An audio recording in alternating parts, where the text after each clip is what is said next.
Hello, कैसे हैं सब आप? बेसिकली आज हम वन वर्ड सब्स्टिट्यूशंस का पार्ट नंबर 3 स्टार्ट कर रहे हैं, लेकिन उससे पहले मैं आप सबसे दरख्वास्त करना चाहता हूँ, सबसे गुजारिश है कि जो ये वीडियो पहली बार देख रहे हैं वो मेरा वीडियो स्टार्टिंग से देखें, तो आप अंडरस्टैंड कर पाएंगे कि मैं इस तरह से वीडियोस क्यों बना रहा हूँ, why making the videos in such a series.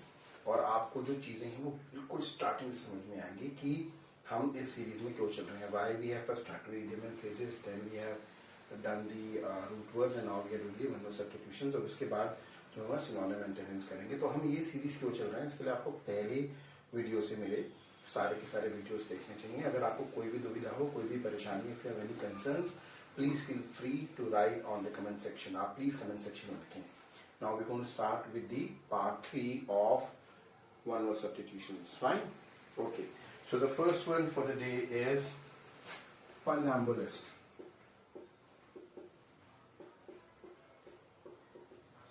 फनाम्बुलिस्ट, जैसे मैंने आपको रूट वर्ड्स में बताया, देखिए रूट वर्ड्स आ रहे हैं, रूट वर्ड इससे पहले वाले वीडियोस हैं, तो इसलिए मैं आपको बोल रहा हूँ कि आपको ये पढ़ना चाहिए। तो फनाम्बुलिस्ट का बेसिकली मतलब होता है, एम्बल का मतलब होता है, आपको जिन्हें रूट वर्ड देखने को पता होता है, टू वॉक। सो फनाम्बुलिस्ट का मतलब होता है someone who walks on the rope, जो रोप पे चलते हैं उनको बोलते हैं फनाम्बुलिस्ट। नेक्स्ट वन लिखिए आइटमोलॉजी।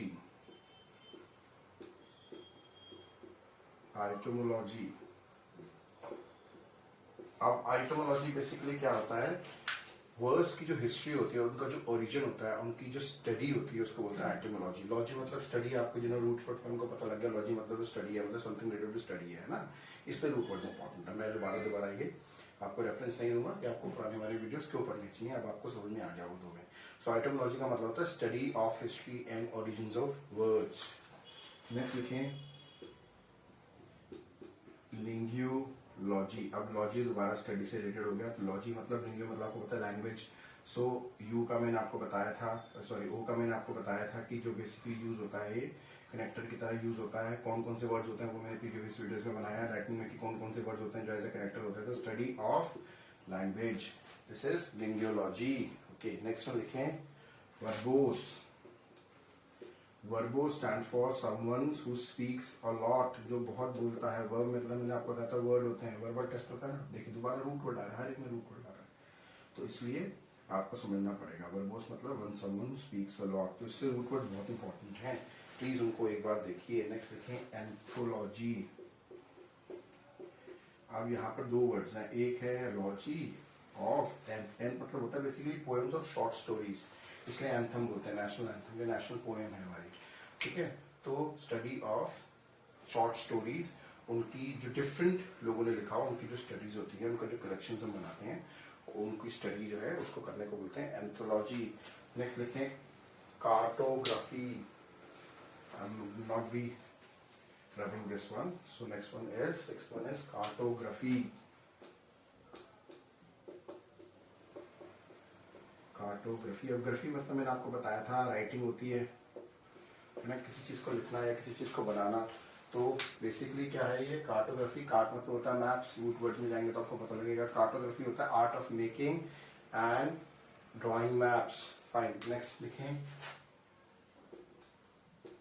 लिगामेंट्स। आपने कई बार सुना होगा मैच के अंदर भी इसके लिगामेंट टूट गए, फलाने के मैच में खेलते खेलते बॉल हिट करी और उसके लिगामेंट्स टूट गए। तो लिगामेंट बेसिकली क्या होता है, लिगामेंट स्ट्रॉन्ग बैंड होता है जो हमारी मसल्स और बोन्स को टाई करता है, उनको एक साथ रखता है। फाइन, जो बायो के स्टूडेंट लोगों को पता होगा, are strong band of tissues which connects और which keeps the bones and the muscles together. Fine, so that हम उनको हमारे ऑर्गन्स है वो एक जगह पर रह सकें। नेक्स्ट लिखें, sorry this is 7th one, then 8th one, एंडोड्रम। एंडोड्रम again something related to science, एंडोड्रम बहुत बार आता है, ठीक है। सो बेसिकली क्या होता है, एंडोड्रम जो होती है वो थिनर मेम्ब्रेन होती है जो हमारे रेस्पिरेटरी और डाइजेस्टिव सिस्टम जो होता है उसको शेप में रखती है, उसको इंटैक्ट रखती है, उसको प्रोटेक्ट करती है, प्रोटेक्टिव लेयर होती है, ठीक है। And inner membrane that protects and develops the digestive and the respiratory system. Next लिखें प्रोटोटाइप। प्रोटोटाइप, प्रोटोटाइप बेसिकली होता है फर्स्ट फॉर्म ऑफ समथिंग, किसी भी जो पहला सैंपल जो बनता है उसको बोलते हैं प्रोटोटाइप। सपोज आप किसी का डिजाइन बना रहे हैं, आपने एक पर्टिकुलर कोई चीज बनाई, तो उसका जो फर्स्ट आपने सैंपल बनाया that is prototype, that is the first sample of something. Next जो है ये इम्तिहान में आया था पिछले साल, इसलिए मैं आपको बता रहा हूँ। आइकन, अब आइकन का मतलब जो है वहां पे जो ऑप्शन लिखा था वो लिखा था एन कंप्यूटर शॉर्टकट। भाई ये भी तो होता है ना, तो आइकन दो होते हैं basically, an popular and admirable person, जो कि बहुत पॉपुलर और एडमायरेबल, उसको भी आइकन बोलेंगे हम, और कंप्यूटर का शॉर्टकट भी आइकन होता है। हाँ, दिस इज अ न्यू, तो हम बोलते हैं लेकिन हम भूल जाएंगे अगर वहां पे ये ऑप्शन ना लिखा हो तो। नेक्स्ट लिखें credulous, so 11th one would be credulous, 11th one would be credulous। Credulous मतलब देखिए, क्रेडुलस का मतलब होता है to ready to believe anything, जो हर चीज को बिलीव कर ले, हर चीज को। आप कुछ बोल, अरे यार अच्छा ओ तो बोल रहा तो होगा भाई, तो क्रेडुलस जो हर चीज को बिलीव कर ले। नेक्स्ट वर्ड है, देखिए दोनों काफी कंफ्यूजिंग है इसलिए मैंने साथ साथ लिखे हैं। नेक्स्ट है क्रेडिबल। क्रेडिबल है समथिंग विच इज बिलीवेबल, जो दैट कैन बी बिलीव, जो कि बिलीव करा जा सके, ठीक है, उसको बोलते हैं क्रेडिबल। नेक्स्ट लिखें 13 क्वाड्रापेड। अब पेड का मतलब मैंने आपको बच्चा बताया था, लेकिन यहाँ पर क्वाड्रा है, 4, क्वाड्रा मतलब होता है 4, ठीक है। यहाँ लेकिन पेड का मतलब जो है वो है लेग, ठीक है। तो क्वाड्रापेड का मतलब होता है एनीथिंग विद 4 लेग्स, कोई भी चीज के 4 लेग्स हो उसको क्या बोलेंगे हम, क्वाड्रापेड। जैसे टेबल है क्वाड्रापेड है, कोई भी चीज 4 लेग, ठीक है। नेक्स्ट लिखें, समझ गए, टेट्रापॉड। अब यहाँ भी पॉड का मतलब लेग्स हैं, लेकिन ये एक्चुअल वाली जो लेग्स है वो है, ठीक है। तो एनीथिंग विद 4 लिम्स, हम भी टेट्रा, टेट्रा मतलब 3 होता है, टेट्रा मतलब होता है 4, ये रूट वर्ड मैंने कराया था। टेट्रा पैकिंग, 4 बार जो पैकिंग हो, तो टेट्रा पैकिंग मतलब एनी एनिमल विद 4 लिम्स, जिसके 4 लिम्स हो, मतलब हमारे भी तो 4 हैं, 2 हाथ 2 पैर, तो दैट इज टेट्रापॉड। नेक्स्ट लिखें पॉलीपेड, पॉलीपेड, 15th इज पॉलीपेड। पॉलीपेड मतलब क्या होगा, इसके 4, तो इसके पॉली मतलब मैनी, इसके बहुत सारे हो लेग्स हो, तो उसको हम क्या बोलेंगे, ऑक्टापेड कौन होगा, ऑक्टोपस। ऑक्टोपस को ऑक्टोपस को बोलते हैं क्योंकि इसकी 8 लेग्स होती है इसलिए। तो देखिए वहां पे रूट वर्ड है, ठीक है, समझिए। तो now we going with 16th one, please go ahead with the 16th one. 16th one is बहुत इंपॉर्टेंट है, कई लोगों को ये शायद शॉक भी होगा, लेकिन उनको उसका टेक्निकल नाम नहीं पता होगा, इसलिए वन वर्ड सब्स्टिट्यूशन बहुत इंपॉर्टेंट है। This is numismatist, numismatist. Numismatist कौन होता है बेसिकली, न्यूमिस्मैटिस्ट वो होता है जो कि कॉइन्स और मेडल्स वगैरह को कलेक्ट करता है। बहुत लोगों को शौक होता है कॉइन्स इकट्ठे करना, लेकिन उनको पता नहीं इसको क्या बोलते हैं, इसको बोलते हैं न्यूमिस्मैटिस्ट। अब पता लग गया ना, सबको बोलना। अगर आप इंटरव्यू वगैरह में जाते हैं तो कई लोगों को पता नहीं होता क्या टेक्निकल वर्ड है, तो इसका नेक्स्ट लिखें। नेक्स्ट है philatelist. Philatelist, philatelist stand for someone who actually collects the stamps. Stamps collection जो करते हैं उनको बोलता है फिलाथेलिस्ट, ठीक है। आपने लिख लिया फिलाथेलिस्ट। नेक्स्ट लिखें connoisseur. This is a French word, connoisseur. They stand for an expert of fashion, food, art, music. मतलब कि जो इस तरह की जो हमारी आर्ट्स हैं उन सबका जो एक्सपर्ट उसको बोलते हैं connoisseur. This is a French word, हाँ, बहुत सारे वर्ड आते हैं। नेक्स्ट लिखें, this will be the 19th one. This is 16, this is 17th, this is 18, this is 19. 19th is quite important, आया हुआ एग्जाम्स के अंदर काफी बार। This is mores, not mores but this is mores, again a French word. Custom and believe identical to a race, fine. जैसे कि अभी आपको 1-2 और एग्जांपल देता हूँ, that will be easy for you to understand what I am saying. पहले तो Morse को हम समझे। मोर्स क्या होता है बेसिकली, इसके साथ 2 चीजें और इन्वॉल्व है, राइट्स एंड रिचुअल्स। तो राइट एंड रिचुअल्स भी आपको बताया था, तो उसके बाद आपको तीनों का मतलब डिफरेंस समझाऊंगा।